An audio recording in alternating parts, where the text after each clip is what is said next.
In the spring of 2011, something extraordinary began unfolding in the precious metals market, something that would take nearly a decade to fully understand.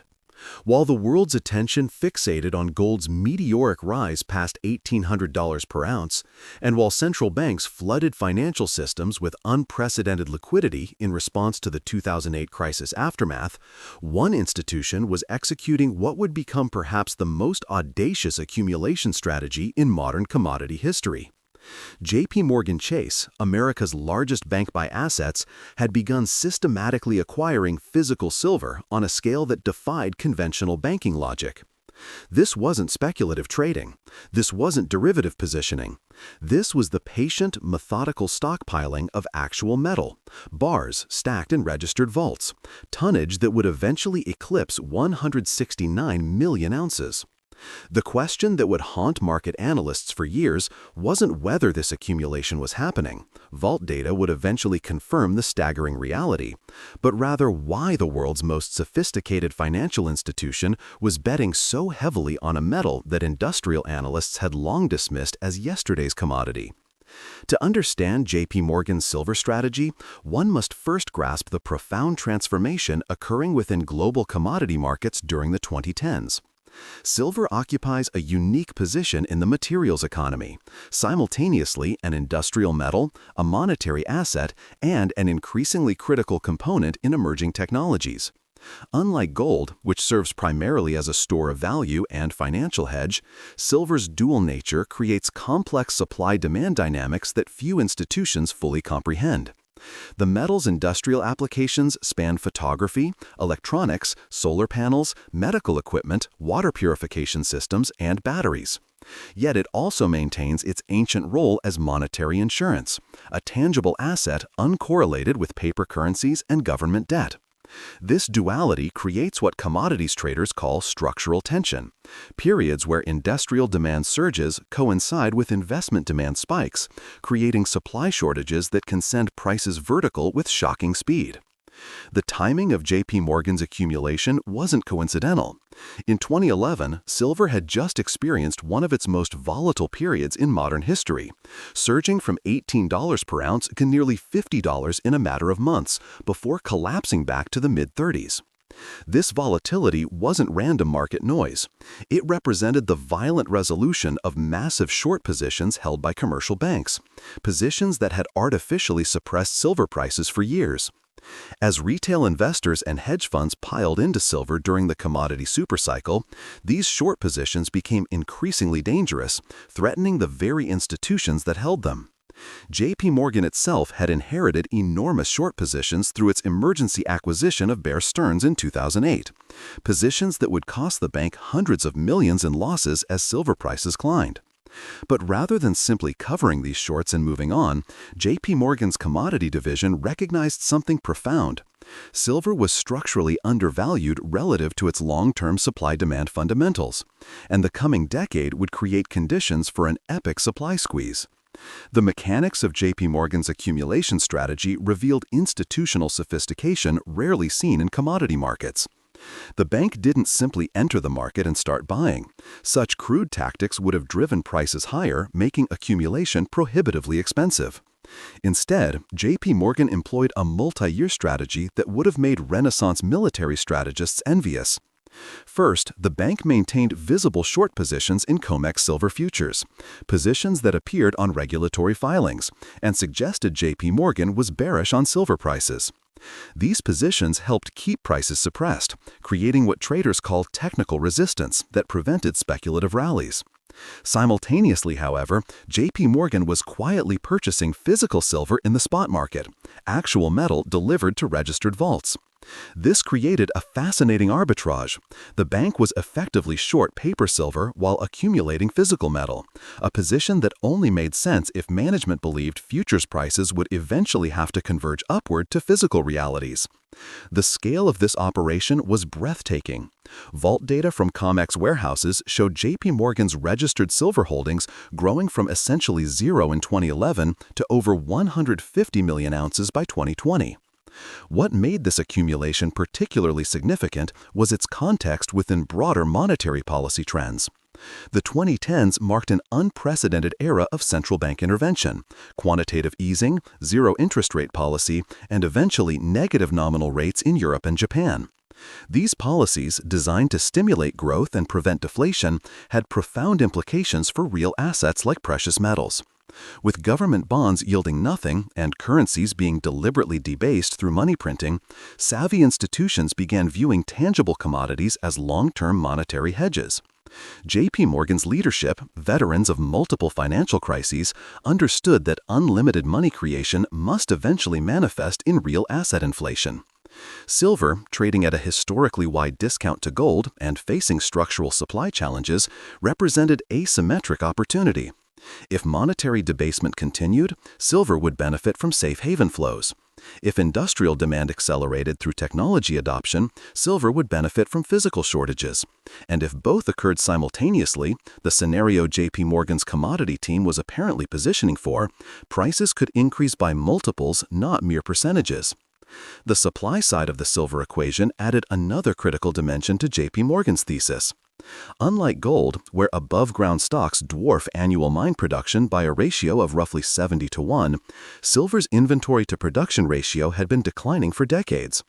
Much of the silver mined throughout history had been consumed in industrial applications, lost to landfills in electronics, dispersed in medical applications, or locked away in small consumer products. This meant available silver inventories were far smaller relative to annual demand than most analysts realized. Meanwhile, primary silver mine production, silver extracted specifically for the metal rather than as a byproduct of other mining, had stagnated. Most new silver supply came from lead, zinc, copper, and gold operations where silver was merely a byproduct, making supply inflexible and unresponsive to price signals. This supply inelasticity created vulnerability. If demand accelerated faster than byproduct supply could respond, prices would have to rise dramatically to ration available metal. JPMorgan's accumulation suggested the bank's quantitative analysts had modeled exactly this scenario and concluded the probability of severe supply shortage was far higher than market pricing suggested. The year 2020 marked a critical inflection point in JPMorgan's silver narrative, not because the accumulation ended, but because the regulatory and market environment that had enabled it began shifting in ways that would validate the entire strategy. In September 2020, JPMorgan agreed to pay $920 million to settle charges brought by the Department of Justice and the Commodity Futures Trading Commission. The allegations were explosive. Traders in JPMorgan's precious metals desk had engaged in spoofing, placing and canceling orders to manipulate prices over an 8-year period spanning 2009 to 2016. This settlement represented one of the largest penalties ever imposed for commodities market manipulation. But beneath the headlines of regulatory punishment lay a more complex story. The spoofing activities had occurred during precisely the period when JPMorgan was accumulating its massive physical silver position. The bank had been using futures market manipulation to suppress prices while simultaneously buying physical metal at artificially depressed levels. It was financial engineering on a scale that bordered on brilliant, if ethically questionable, using paper market control to facilitate physical accumulation at wholesale prices. What made this regulatory settlement particularly significant was its timing. By 2020, JPMorgan had largely completed its accumulation phase. The bank's registered silver holdings had peaked, and market conditions were about to transform dramatically. The COVID-19 pandemic triggered the most aggressive monetary and fiscal response in economic history. The Federal Reserve's balance sheet expanded by nearly $5 trillion in a matter of months, while Congress approved multiple stimulus packages totaling trillions more. This unprecedented money creation validated the core thesis behind JPMorgan's silver accumulation, that unlimited fiat currency expansion would eventually drive investors toward hard assets with inherent scarcity. But the pandemic's impact went beyond monetary policy. Global supply chains fractured, revealing dangerous dependencies on complex international networks. Manufacturing operations shut down across continents, creating shortages in everything from semiconductors to construction materials. Silver, as both an industrial metal and monetary hedge, sat at the intersection of these disruptions, and JPMorgan had positioned itself to benefit from both dimensions simultaneously. The industrial demand catalyst that JPMorgan strategists had anticipated began materializing with remarkable speed. The global energy transition, driven by climate change policies and technological advancement, created explosive demand for solar panels, electric vehicles, and battery storage systems. Silver plays an irreplaceable role in all three technologies. Photovoltaic solar cells require silver paste for electrical conductivity. Each panel contains approximately 20 grams of silver, and solar installations were accelerating globally as costs declined and government subsidies increased. Electric vehicles, though less silver-intensive than solar, still consumed significantly more silver than conventional automobiles due to electrical systems, charging infrastructure, and advanced electronics. Battery technologies, particularly silver-zinc batteries emerging for grid storage applications, represented potential demand that could dwarf existing consumption. Market analysts began publishing research showing silver demand from green technologies could increase by 200 to 300% over the coming decade. This wasn't speculative forecasting. It was based on announced government policies, corporate commitments, and technological deployment already underway. JPMorgan's physical silver position, accumulated when these trends were nascent, now sat directly in the path of surging structural demand. Simultaneously, silver's monetary dimension was attracting renewed attention from institutional and retail investors alike. The collapse in real interest rates, nominal yields minus inflation, made yield-free assets like precious metals increasingly attractive. When government bonds yield 2%, but inflation runs at 5%, holders lose 3% annually in purchasing power. Silver, which generates no income but maintains intrinsic value, becomes comparatively appealing. But the monetary case extended beyond simple real rate calculations. A growing movement of investors, particularly younger demographics active on social media platforms, began questioning the fundamental sustainability of unlimited fiat currency creation. These investors saw precious metals not as relics of outdated monetary systems, but as essential portfolio insurance against currency devaluation and financial system fragility. Silver, trading at a gold-to-silver ratio that had reached historically extreme levels, at times exceeding 100 ounces of silver per ounce of gold compared to historical averages around 60, appeared particularly undervalued. This created what market technicians call a coiled spring, a market where fundamental value diverged dramatically from price, requiring only a catalyst to trigger rapid revaluation.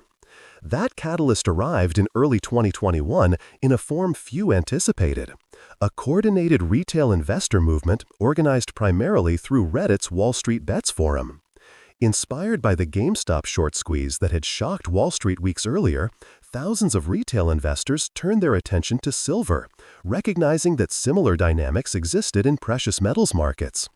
The silver market had massive short positions held by commercial banks, positions visible in COMEX data, creating vulnerability to a coordinated buying campaign.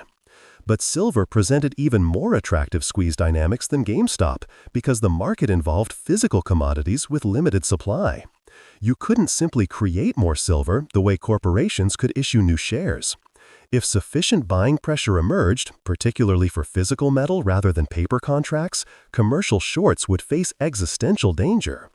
The movement called itself Silver Squeeze, and its adherents began purchasing physical silver coins, bars, and shares of silver-backed ETFs.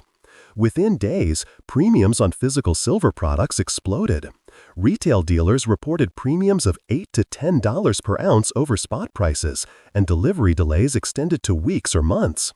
The COMEX silver inventories began declining as investors took delivery of metal, and SLV, the largest silver ETF, saw record inflows.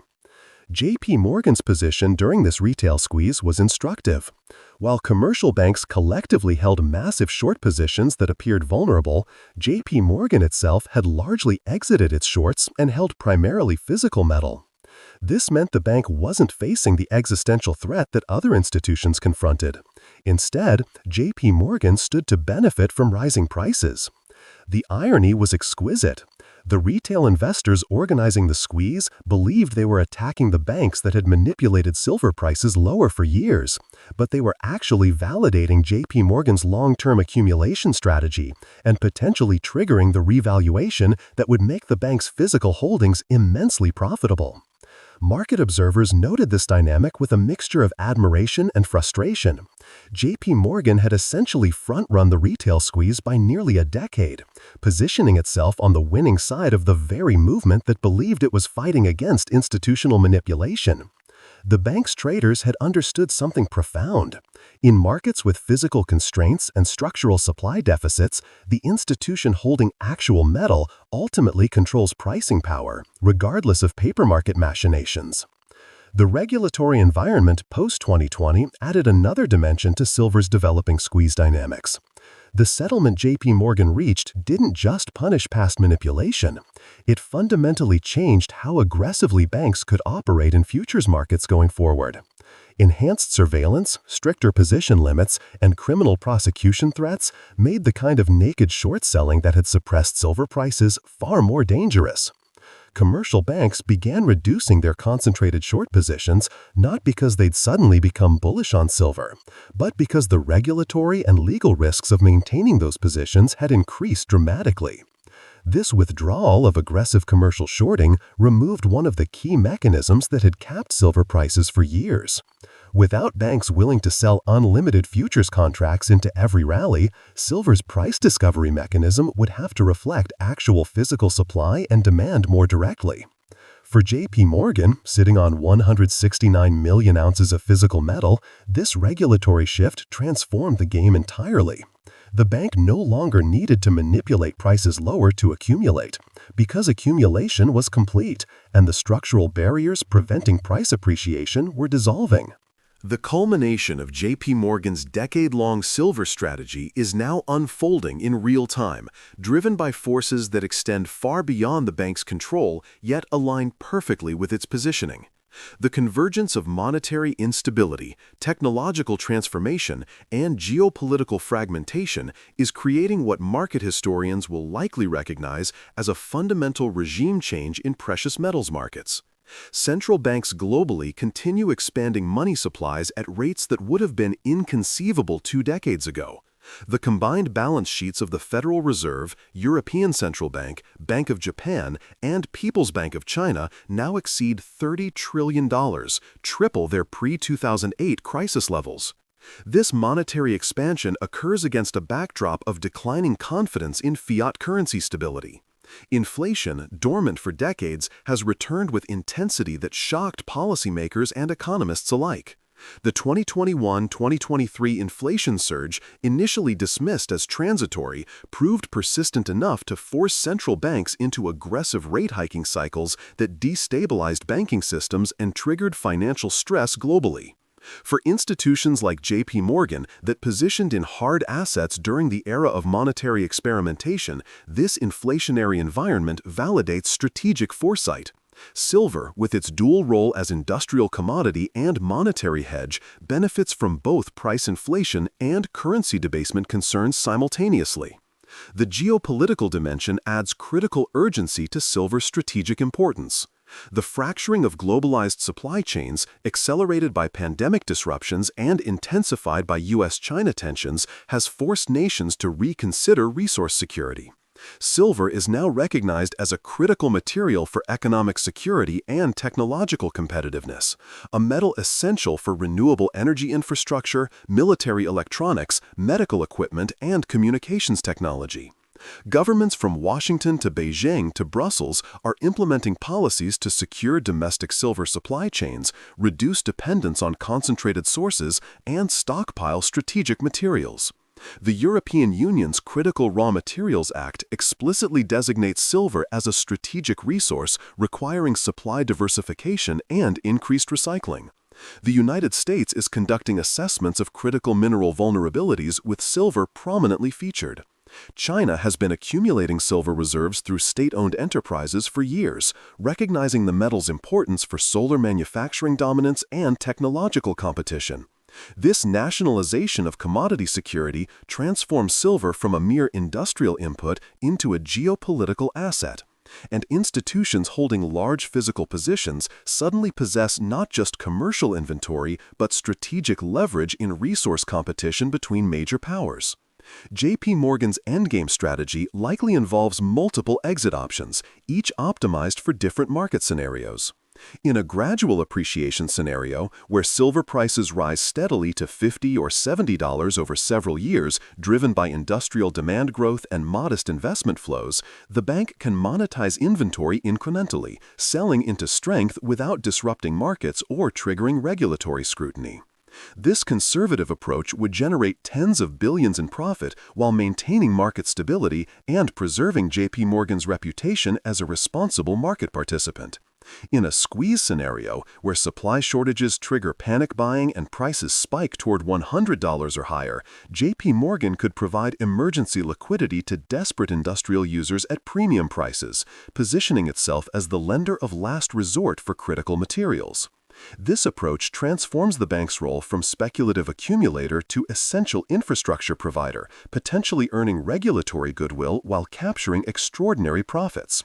In a monetary crisis scenario, where currency debasement accelerates and investors flee into hard assets en masse, JP Morgan silver becomes a strategic reserve asset, potentially used for settlement and commodity-backed financing arrangements or as collateral for secured lending, in environments where paper assets have lost credibility. Each scenario rewards foresight, patience, and scale. The broader implications of JP Morgan's silver accumulation extend beyond one institution's profit-seeking behavior. This episode reveals how sophisticated financial institutions navigate the transition from paper-based monetary systems to resource-constrained reality. For decades, financialization convinced markets that physical commodities were relics of the past.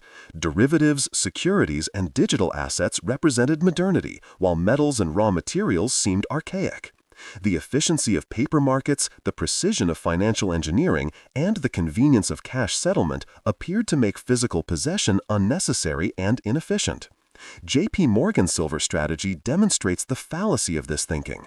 When structural supply deficits emerge, when monetary stability deteriorates, when geopolitical tensions fragment global trade, physical possession becomes paramount. Paper claims on silver, futures contracts, unallocated accounts, shares, and fractional reserve ETFs reveal themselves as fundamentally different from actual metal in registered vaults. The institution holding physical assets controls outcomes. Those holding paper promises discover their vulnerability when demand is demanded or confidence collapses. This distinction between real and synthetic assets will define investment outcomes in coming decades as resource constraints and monetary instability intensify. The 500% squeeze thesis ultimately rests on understanding silver's unique position at the intersection of multiple megatrends. The energy transition alone represents the largest industrial transformation in human history.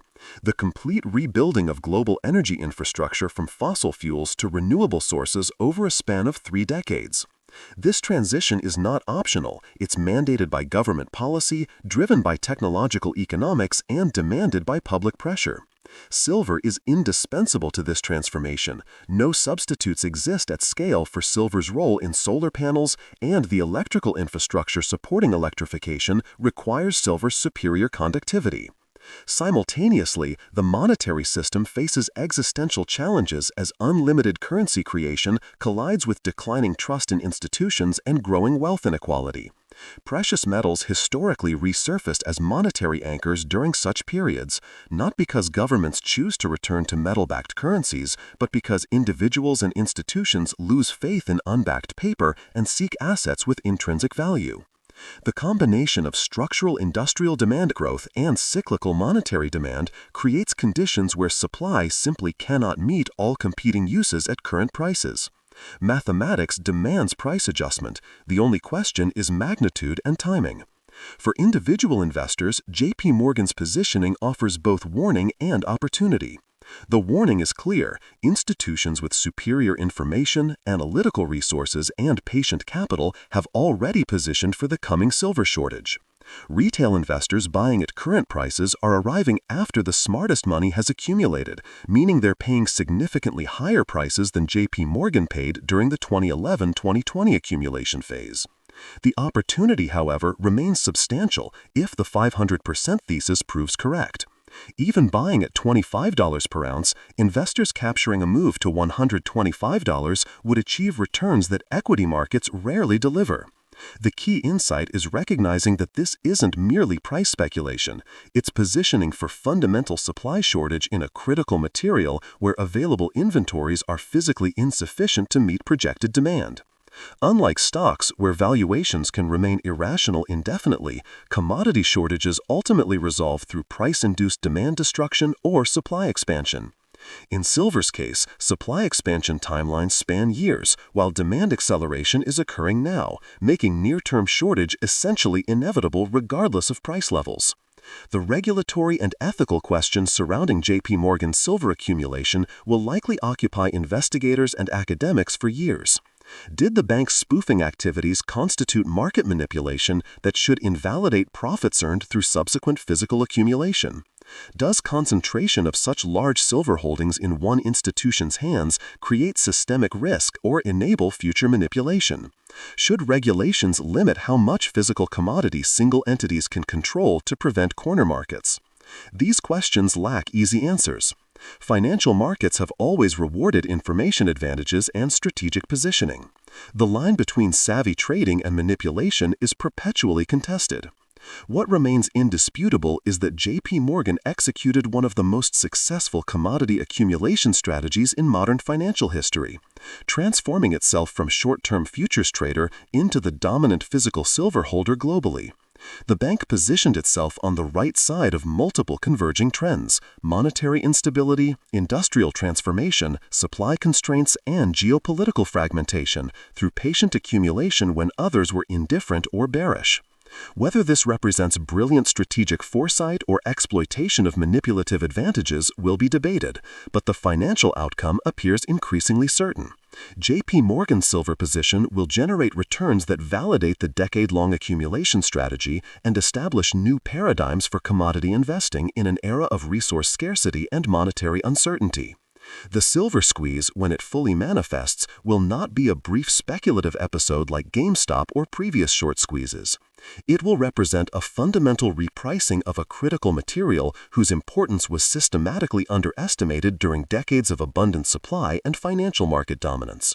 JPMorgan's 169 million ounces stand as testament to the enduring reality that in a world of infinite paper assets, finite physical resources ultimately determine outcomes.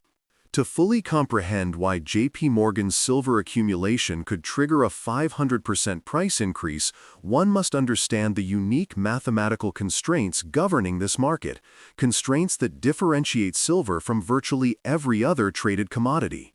The global silver market operates on remarkably thin margins between supply and demand, with annual mine production of approximately 850 million ounces facing consumption that frequently exceeds 1 billion ounces when industrial, investment, and jewelry demand align.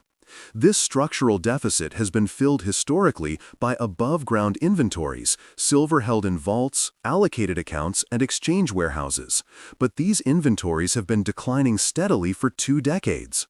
The Silver Institute's data reveals that identifiable silver bullion stocks peaked around 2 billion ounces in the early 2000s and have since contracted to perhaps 1 billion ounces, though exact figures remain elusive due to unreported private holdings. This inventory drawdown occurred while industrial applications consumed increasing quantities of silver permanently. Electronics recycling remains economically unviable for most products, meaning silver used in smartphones, computers, and consumer devices is effectively lost to the supply chain forever. JPMorgan's 169 million ounces must be viewed within this context of contracting available supply. That quantity represents approximately 20% of estimated global bullion inventories and nearly 6 months of total global mine production. No single institution, not central banks, not sovereign wealth funds, not other commercial banks, holds a comparable physical silver position. This concentration creates what game theorists call positional advantage, the ability to influence market outcomes through sheer scale of holdings. If silver prices begin rising due to supply shortage, JPMorgan doesn't need to sell to profit. The value of existing holdings appreciates automatically. But more significantly, JPMorgan's position gives the bank optionality in market conditions where other participants face constraints. If industrial users face silver shortages and need emergency supply, JPMorgan can provide metal at premium prices. If investment demand surges and physical premiums explode, JPMorgan's inventory becomes exponentially more valuable. The bank has essentially cornered a strategic resource at the exact moment when multiple demand vectors are converging, a position reminiscent of the Hunt brothers' infamous silver manipulation attempt in 1980, except this time executed legally, patiently, and with far more sophisticated understanding of market mechanics. The supply-side mathematics reveal why modest demand increases could trigger disproportionate price responses.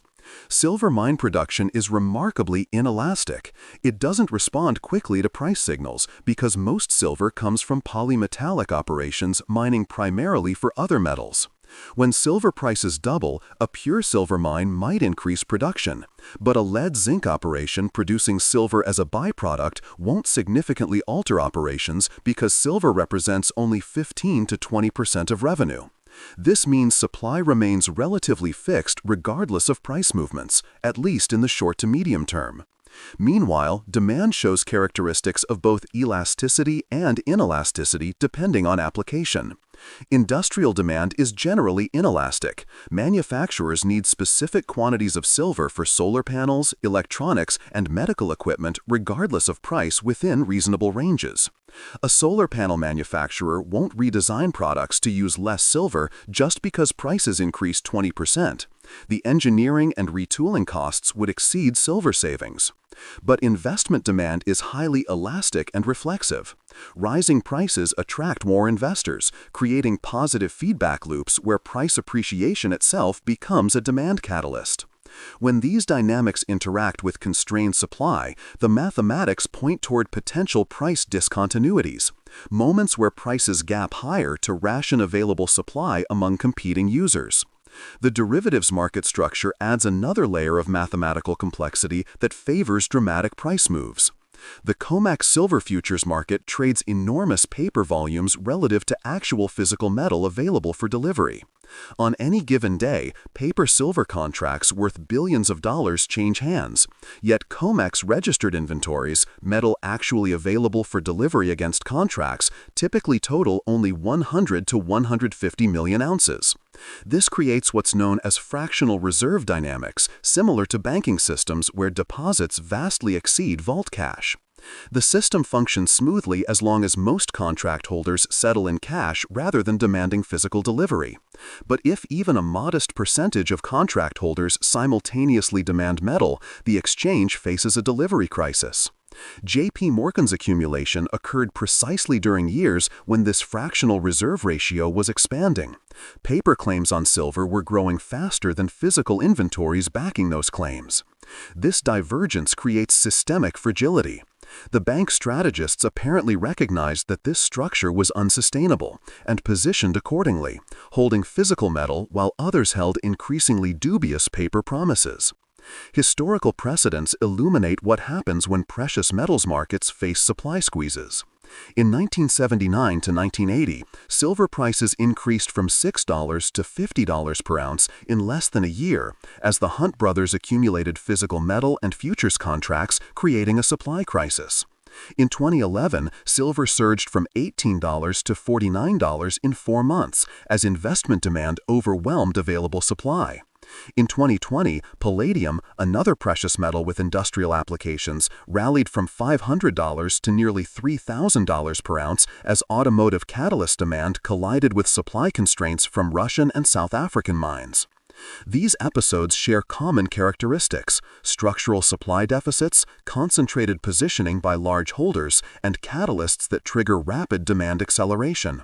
Silver in the 2020s exhibits all three conditions simultaneously.